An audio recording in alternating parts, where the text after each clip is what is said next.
Hi, I'm Steve Mack. I'm a record producer. You're in my studio in Brighton.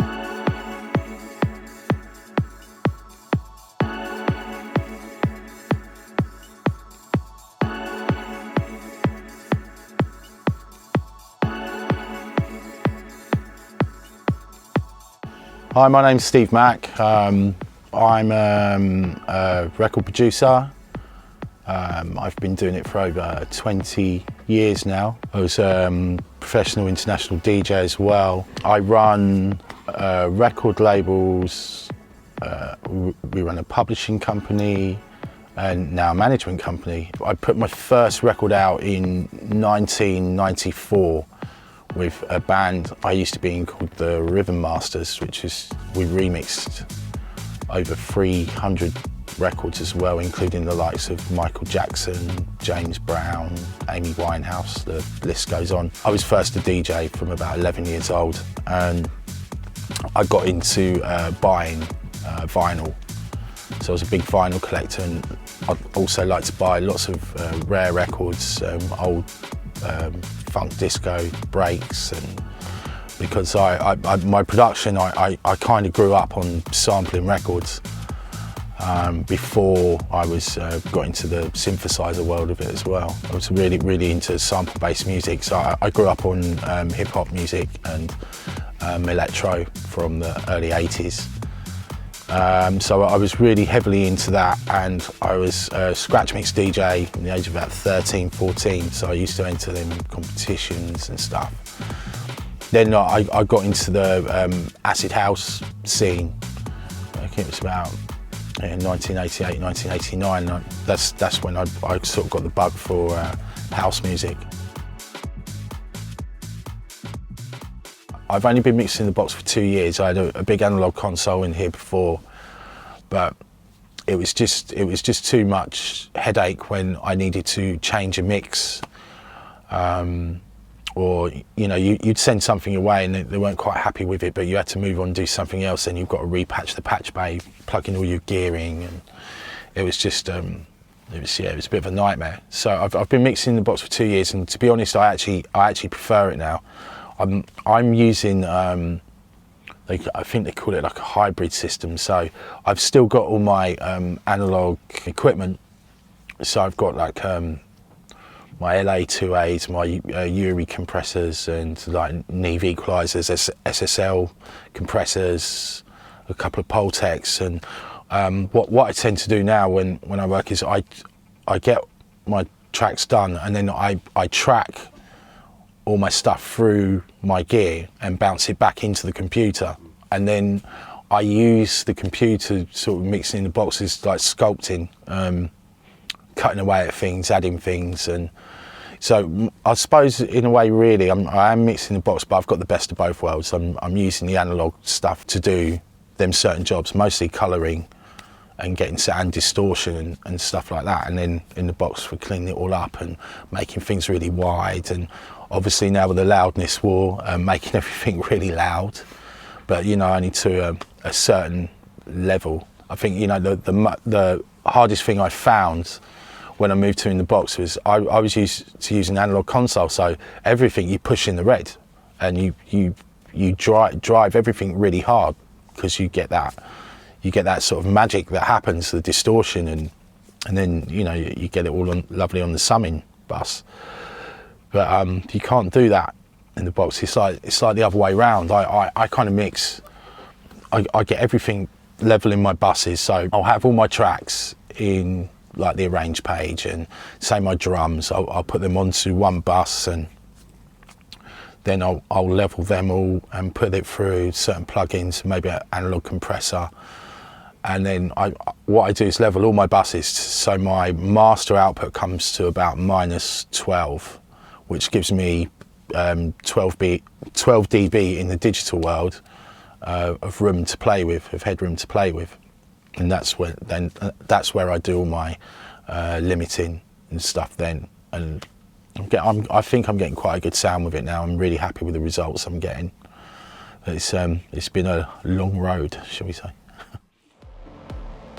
The vocal actually wasn't recorded here, because I'd done this track with a guy called Hayes that lives in Malaysia, He's quite a famous vocalist on the house scene. He's done a lot of records with Sandy Rivera and Defected Records and all them guys there.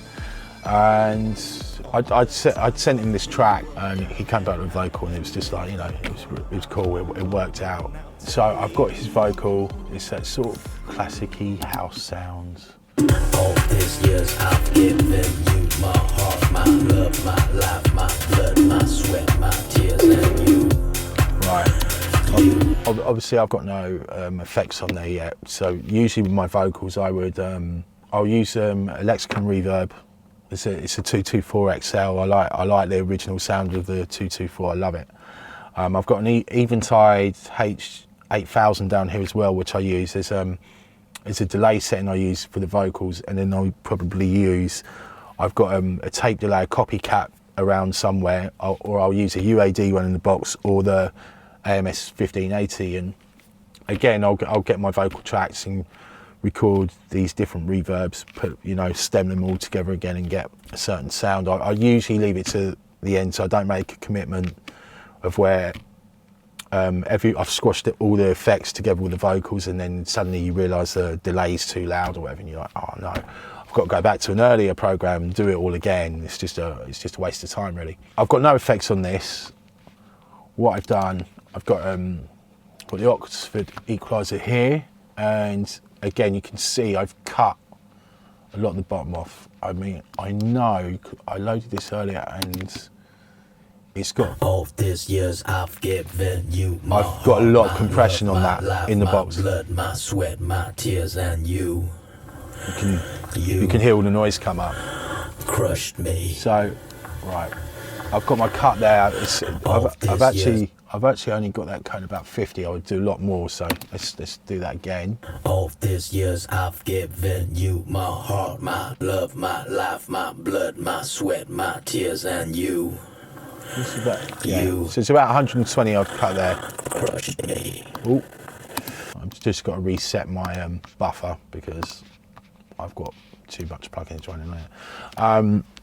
With male vocals, I like to keep a bit of the bass in to keep that sort of low, that depth of the voice. Female vocals, I'll cut a lot more. I'll even go up to 200 and get rid of it. You know, really depends on the situation where you are at in the track. This I like to keep it. So what I would do then, I've cut that to about 120, which, still with cuts, still things leak through on the bottom as well. But then I'll go in at like the 200 area around there, because that's where you start getting the muddiness of the sounds. And like here, I've put a slight dip in the vocal, so let's play that.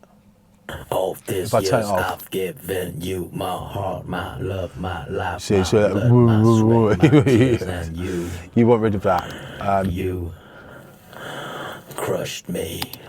And what I've also done here is I've added a 10k bell on there as well. Reason being, I just wanted the brightness quite open. It's like what do you call them as well? It's like it's very open, the width, the Q. I have them very open when, let's see, like, so is that the Q? Like, I'm on the wrong one, that's why. So yeah, I've got it really open. It just brings more of the frequencies in, and then obviously you just move it around so it's more in focus. So it's sort of a basic EQ I've just got quickly just to get the sound I want. Where I record the vocals myself, and I talked about my chain earlier, which is like the Neve EQs, the Neve preamps, the Teletronics LA2A. Using them, recording them back in, then I would shape them in a box like this using something like the Sonnox equalizer. Then I would do the 1176 trick in the box with that one, because I've already got the warmth of the LA2A on the outboard, but I've got a little bit more control over the one in the box than I have the one out the box. So I like to use the 1176 in the box and sculpture it, take all the stuff out, a lot of editing. The Oxford suppressor, I sort of spoke about this earlier, but I'll show it in action now. A bit difficult because it's a male vocal, but I'll just show it a demo anyway. I will set it around the 1K to 2K area there, and I'll just give it a little duck. You, my heart, my love, my life, my blood, my sweat, my tears, and you. Can't really hear it on this track, but if that was a female vocal, I would use that. And it's there's always a harshness in the 2K area in vocals, and if you want to get your vocal a little bit louder and sit in the mix, I always find to take something out around that sort of 1.5 to 2.5 area, and boost it on the 3K, so you still get the sort of loudness, but there's a harshness in the vocals. You take that out, it can really help sit in your mix. This years I've given you my heart, my love, my life, can really my blood, my go sweat, in and my attenuate tears, and it. you. All these years I've given you my heart, my love, You can hear what's taken out. sweat, Then you can. and you. That's what's being taken out. You use the inside part. You can actually hear what you're going to take out.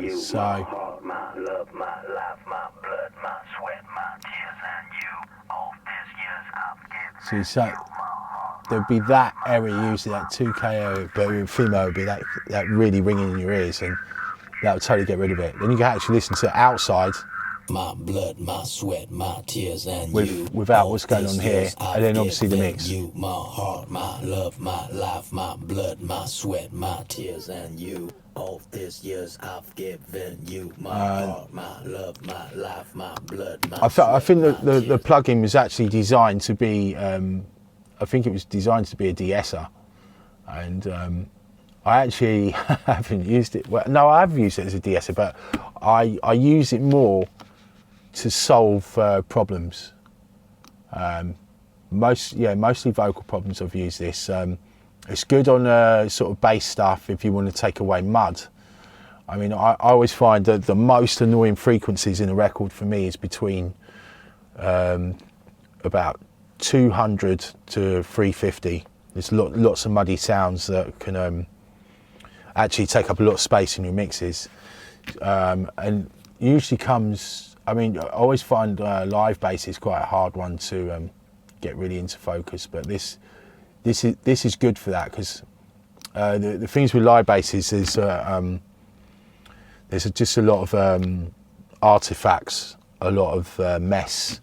You know, it's just because it's natural. It's how the players play, and you know, you're hearing bits of the strings and knocking and all kinds of stuff. And this can be a really good tool for getting rid of them type of noises as well. So yeah, it's usually, if I use this plugin, it would be on vocals and bass, but it's a very handy tool for me as well. One thing I do now is my drums, I tune everything. So I'll find the key of the record. I use a plugin called Voxenjo Span, which is a spectrum analyzer. I put that on the main output, and it will show you the frequencies and what key. If you're in the key of the record, so you're in D, I will go in and I'll have my drums running through something like the MPC first, and I will tune them all, get the snares, even the hi-hats in places, get them all into tune with the spectrum analyzer. And what I found with that is like, it just brings the whole record into focus, and it's so much easier to level and mix your track. Because I mean, before, I mean, I've spent years fighting with mixing. I find it one of the toughest jobs. So sometimes I can write a record in 2 hours. I mean, we've been in here before and just written something, and then we had a vocalist in, gone bang, 2 hours, and we've got this great song, and spent 2 weeks mixing it, driving yourself crazy. And so I'd get all them in focus. I'd EQ some of them through the outboard gear, some of them I wouldn't need to, and then I would do all my bits of processing here and there on the individual tracks, then once I've got my drums done, I would put into a bus. So say I would use bus 1.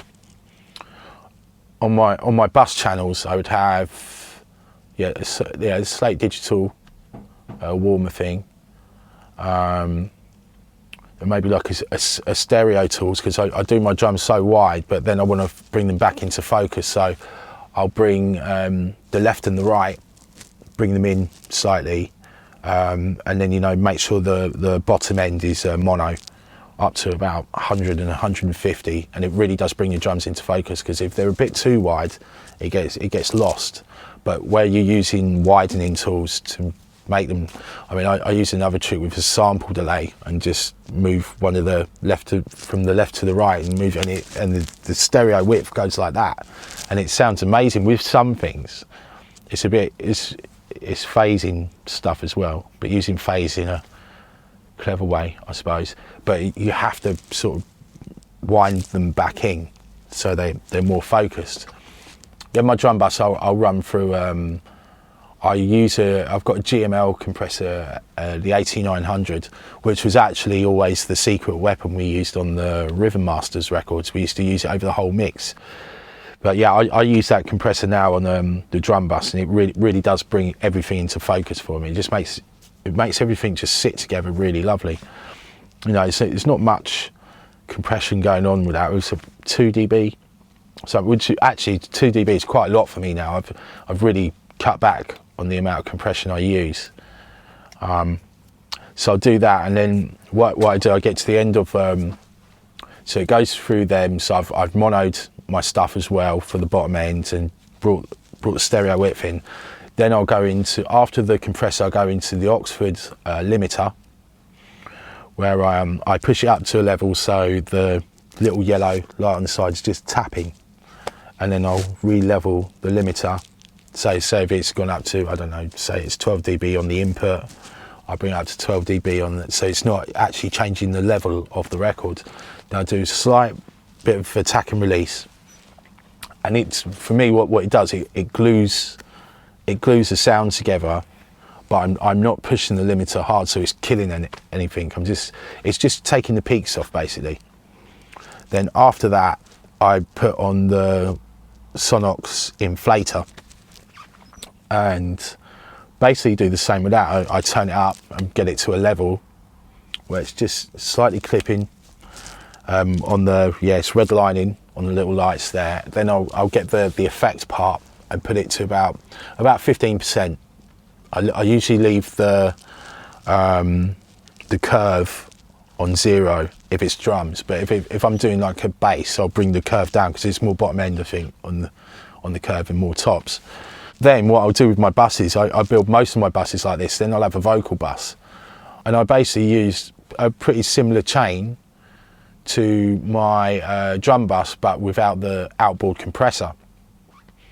So I would have a Slate Digital warmer again. I'll put maybe an EQ just to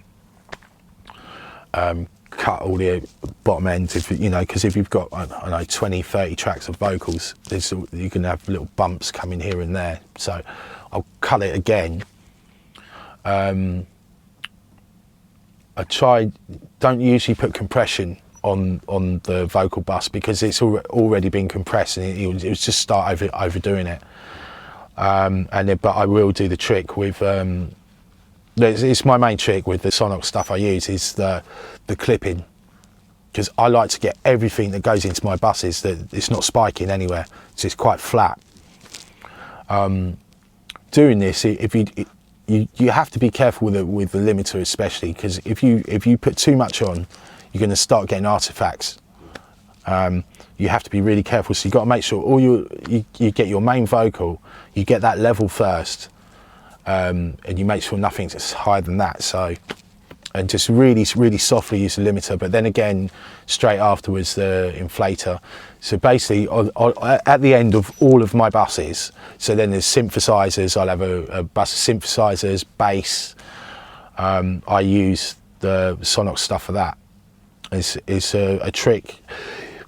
A lot of my friends I speak to, people that do the same thing as I do, and I've got friends that are mastering engineers, mix engineers, and they're all into different kinds of music and do different things. There's a good little group of us in Brighton. I hang about with the Orbital guys quite a lot, and like the Uncle guys as well, from the band Uncle, and the Freemasons guys as well, James Wiltshire, and we meet up usually once a month and go and have a couple of beers and just sit in the pub talking about our tricks of what we've been doing. And it's a really good thing, because you're like, oh, I wouldn't have thought of doing that, and that was where my Sonnox sort of tricks came from, because they're all using them. Then you find your own way of using it, and that's how. Because before I was just using the inflator on the end of the buses, but then I started using the limiter as well before it, and it just gave it another dimension and stopped the spikes even more. I've been using the Sonnox stuff for years. They're something I use every day without fail. Technology is getting better all the time, and plugins are sounding good, but they've always sounded good from the start.